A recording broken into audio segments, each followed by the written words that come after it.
Brennan and James, except Brennan and James are not here right now.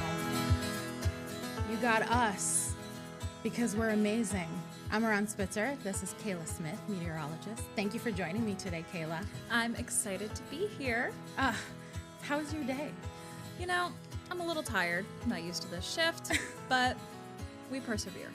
How was it being on Sunrise? I know it's a different ballgame. It's very weather heavy. Yes. There's something to do in every block, and you saw me, skedaddling from one area to the other, and oh wait, I'm actually supposed to be here, but there's a lot of moving parts going on in that show, but it keeps you awake. Maybe that's the whole reason that they do it. It does. I find, when we come in, we're coming in at 3 a.m, and it's such a funny, I wear this wearable ring that measures your oxygen level and how good your sleep quality was and all that stuff. And the ring is just not understanding my schedule.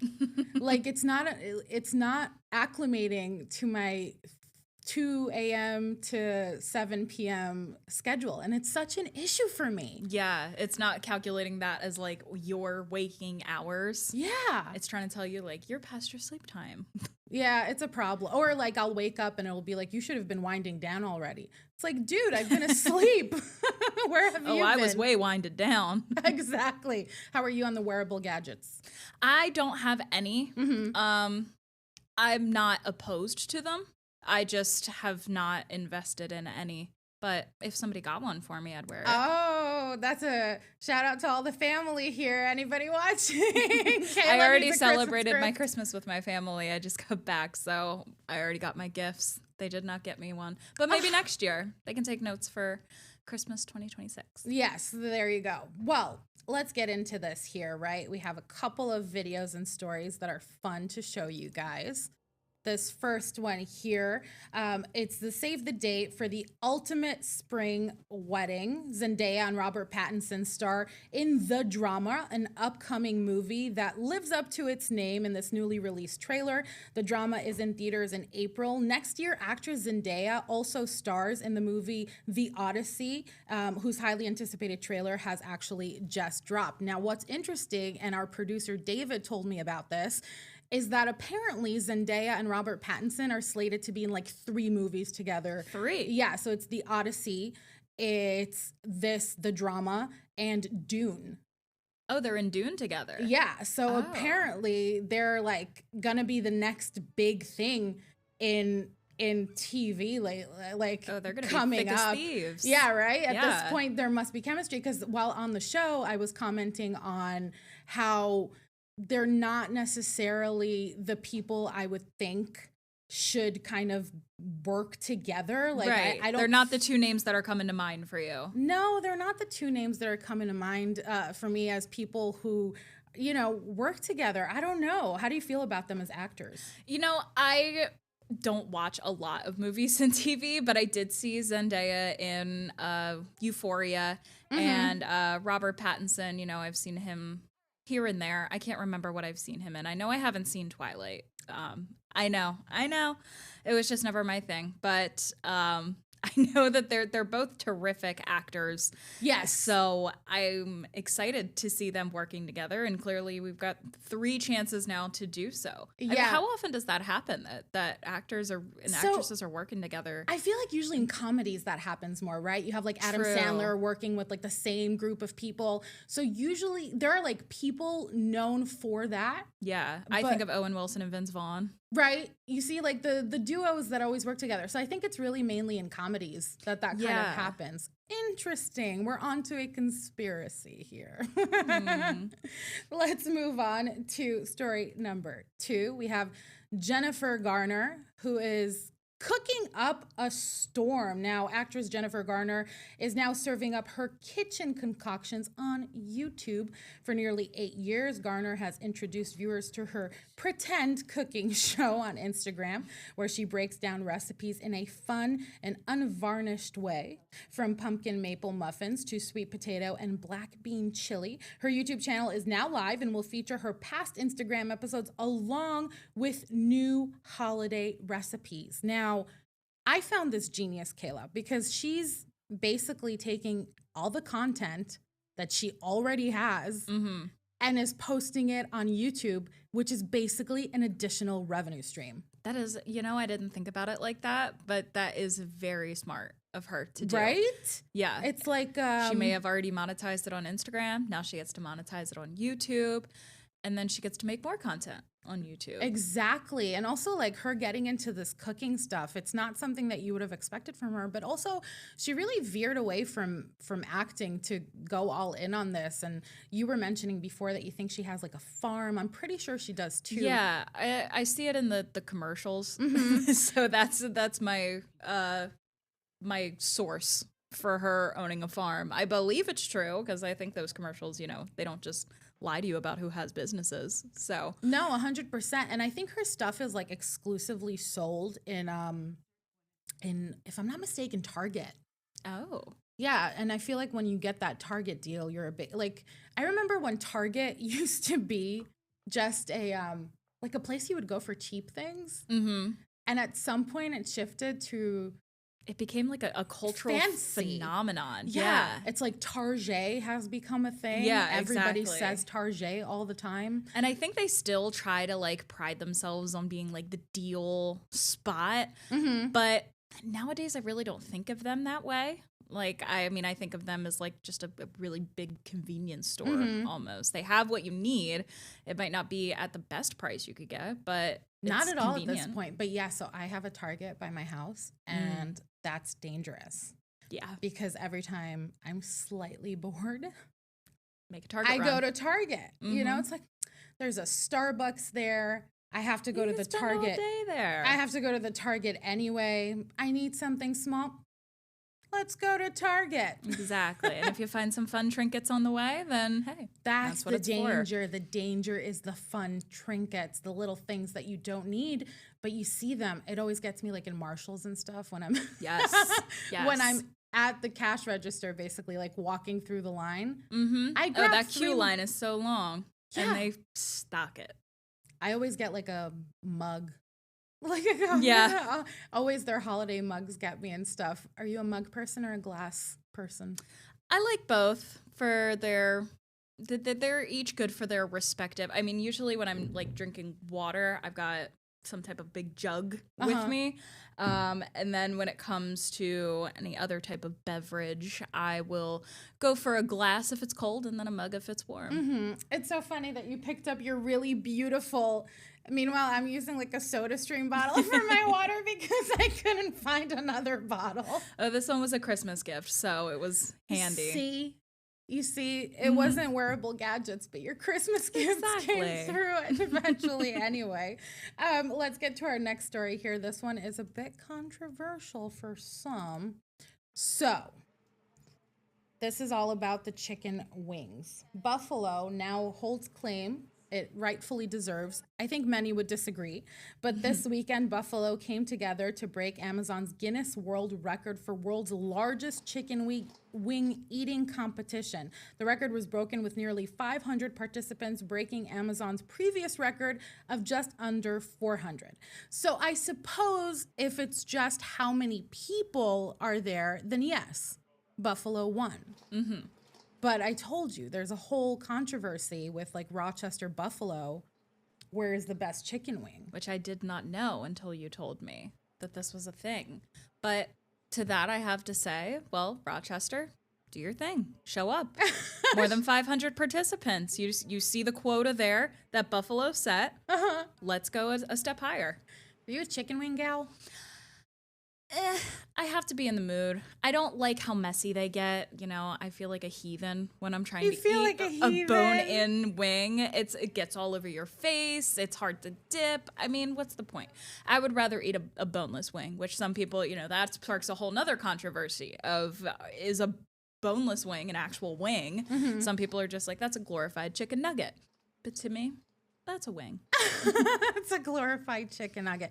I'm actually, my husband every once in a while gets into the wing mode. He's like, we should have wings today. He really loves them. And I never like vibe with that really. No, not a wing girl? No, except I don't want to cook. So if he's offering to make the food, who am I to disagree with that? Right. Who are you to deny that? Are you a full chef? No. No? No, I'm terrible in the kitchen. I hate being in the kitchen. I hate cleaning up the kitchen. I think that's the worst part, the cleaning up, the dishes. If somebody was there to do the dishes every time after I was done cooking, that'd be a different story. Well, But I try to just keep it as simple as possible. Yeah, I'll tell you, I don't do the dishes. You're lucky. I haven't done a dish in so long that I'm embarrassed to say, but my nails are really enjoying not having to deal with the water, doing all those things. But I don't know, maybe it's lazy of me. He's a good man. No. He is a good man. He is a good really man. Is. And you should take pride in the fact that you don't have to do the dishes. I sometimes downplay that to him just so he doesn't know. Luckily, he doesn't generally watch me, so he doesn't know how much I talk about him. It just lets you do your own thing. He does let me do my own thing. He's the sweetest. Well, I don't know. Lately, my dogs are being really interesting. They need basic training right now. So are they young? They're not young enough to still need basic training. That's a me fault. But I find that when I had a bigger dog in my life, and they need more training because, if they get aggressive or something, it's much scarier than like a Chihuahua. Right, because a Chihuahua, you bite and it's like whatever. So like, now, okay. so now me and my husband are always like talking about walking them, and I'm like, you do the dishes.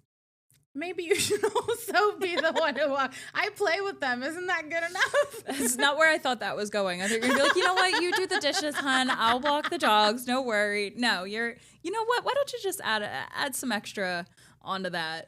Exactly. Just do all the chores at this point. You can do more. Now, for a while, I was working a couple of gigs at the same time, so it made sense. And now I'm just house chore lazy. You got spoiled. I got spoiled. And then always when I'm talking to people with kids, when I talk to Brennan and James, they're like, oh, my kids and this and that and the other. And I'm just like, I took a nap yesterday. Yeah, exactly. I get home and I get right into my bed. Well, I'll feed my cat first, and then it's just, okay, I'm done.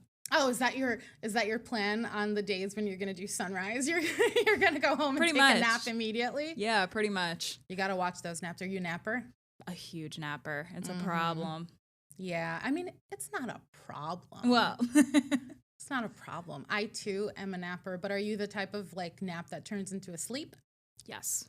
Yes. A 20, 30-minute nap does not do it for me. If it is not at least 90 minutes long, it does nothing for me. I need to be getting into REM in my naps, okay? I need to wake up disoriented, wondering where I am, why I'm here, what time is it, and waking up from the most insane dream that I've ever had. Oh, you're a dreamer. I don't dream. Huge dreamer. Oh, wow. My dreams are insane. That's awesome. Do you remember them? I do sometimes. If I write them down, I'm more likely to remember them. Or if I sometimes I'll make a voice memo of them if they're particularly strange. Yeah. But and then if I go back and listen, then I'm like, oh yeah, I do remember that happening. I can see the whole thing in my head. I know I had some crazy dreams last night, but since I didn't write them down or anything, I just kind of let myself forget them and now they're gone. Okay, so you had a full dream journal? Yeah. Yeah. That's really cool. Yeah, it's fun. And it's interesting when you go back and you can pinpoint wow, I dreamt this, and then 6 months later this thing happened that was kind of similar to this dream that I had. It's really cool to be able to pick your subconscious like that. Yeah, and then you get that deja vu feeling and you're like, this this happened. Yeah. Except guess what? It only happened in your dream. No, I'm kidding. I'm kidding. Now Am I in a dream right now? Hey, listen, you probably feel that way because of the scheduled shift. You ain't kidding. I believe you. Let's talk about the last page because I'm really excited about this. So the last page is our book club where we read books by local authors, and then we have them on the show for the book club discussion. So this time we read The Wild Trials by Mackenzie Reed. It's a mystery romance about a high school senior who takes part in a dangerous invitation only competition at her elite school for a $500,000 prize to help her sick sister and, her parents along the way to pay those bills. She's forced to team up with her ex-boyfriend, as one has to do in things like this, to uncover a conspiracy after she's blackmailed and discovers the trials might be connected to his brother's death. Now, during our conversation, Reed said she loves writing mysteries and thrillers, but that the mystery part is always just a little bit tricky. Now, let's see if I can get Mackenzie talking here, because we did have a great conversation. I kind of always know the ending. Like, I know who is behind things, and it's more just like, how do we get there? So I really wanted to use the setting to the book's advantage. And the setting is very, kind of creepy. They're at an abandoned estate deep in the woods, because kind of the purpose of the competition is the school wants to take them out of this, they go to a very modern tech school. And it's kind of almost a survival of the fittest situation where when you take all of that away, can you still compete with the highest level of students? So that episode airs tonight on the Rochester First streaming app at 9:30, and keep an eye out for News 8's socials, because we will be announcing our next book, and we really want people to participate in this book club. So we love it, but we want viewers to send us videos of themselves asking the author questions, and just generally sending us comments and stuff like that, because that's the whole idea behind a book club, to have that discussion. Have you ever been part of a book club? I have not, but I think it's a really interesting concept. I just started kind of a music club almost with my friends, where we're listening to albums from a specific artist, and then we're discussing it later. So kind of similar to a book club, just in a listening facet. But I would love to be part of a book club. I'd love to read the next book once it gets announced. I'll be looking on the socials for that. Thank you. Yeah, no, we have these authors in, and I think the biggest struggle for us is not talking about the book before the conversation, because you want the conversation to be really almost astounding, right? You want it to be this is the first time I'm talking about this thing. And I'm always so far we've liked the books that we've read, but what happens if we're not crazy about it? But then we get these local authors coming in, and we get to talk about it with them. So yeah, the fact that you get to talk to the author themselves in the book club is such a great component of this book club that you guys have. And I think it's even better that if you have the participation of viewers and being able to get them to ask questions. So it's not just us talking to the authors, that anybody gets to ask them questions if they're participating in the book club. Well, we're going to take a little break now, but after that, we'll talk more about book club.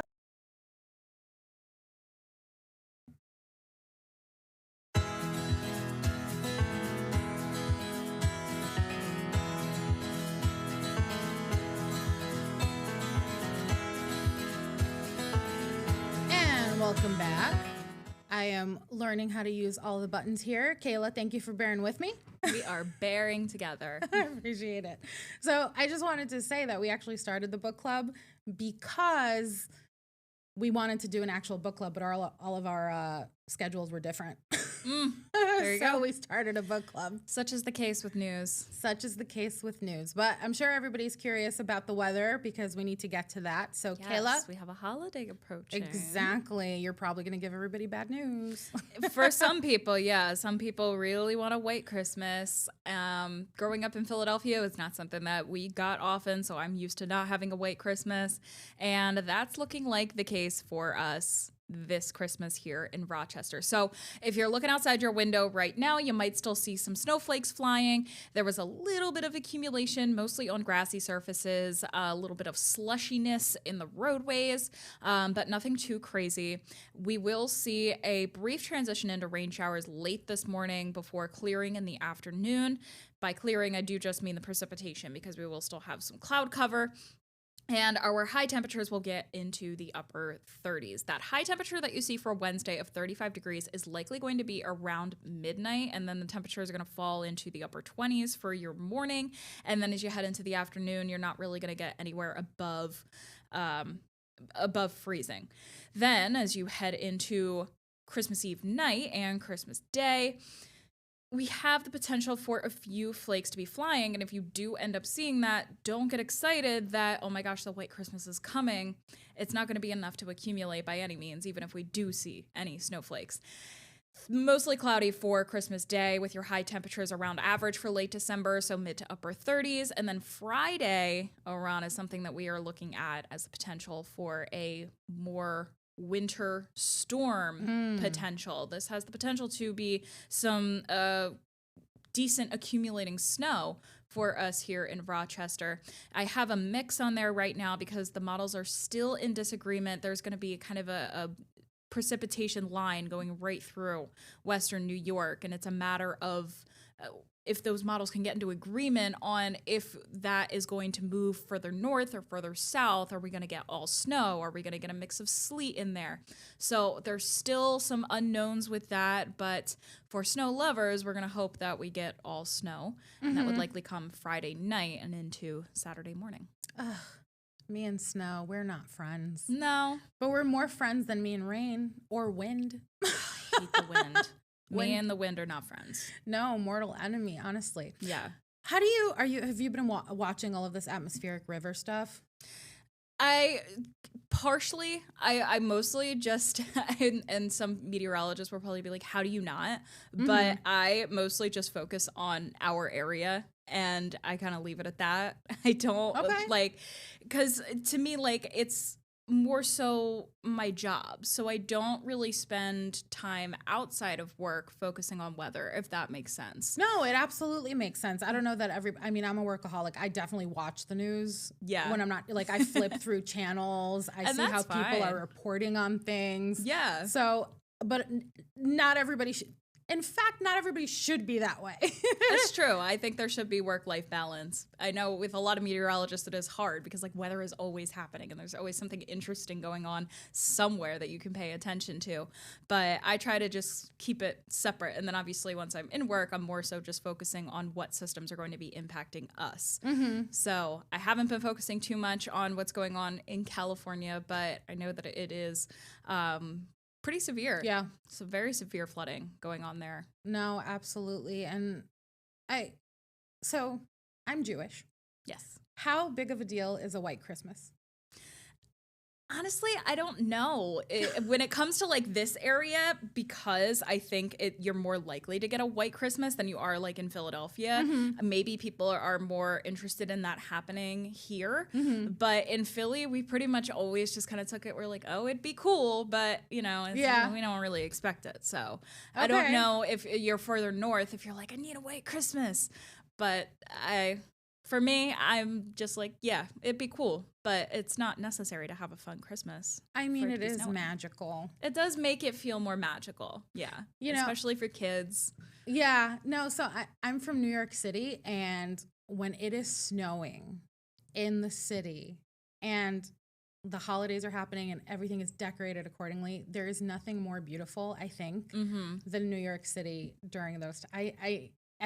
I moved here and loved it here so much that, like, we bought a house, we're staying here. Like, that's how much we love the region, but still can't get past it. Have you been able to go? I've been to New York City a couple times. I haven't been when it's snowing, and I haven't been around Christmas time. I think the closest I got was like being there in like in early November. But I think like you were absolutely right that like a city setting when it is snowing, and because the snow, you know, with it being white, helps to reflect the light that all the Christmas lights that you have up. I never so it just thought of makes that. it brighter.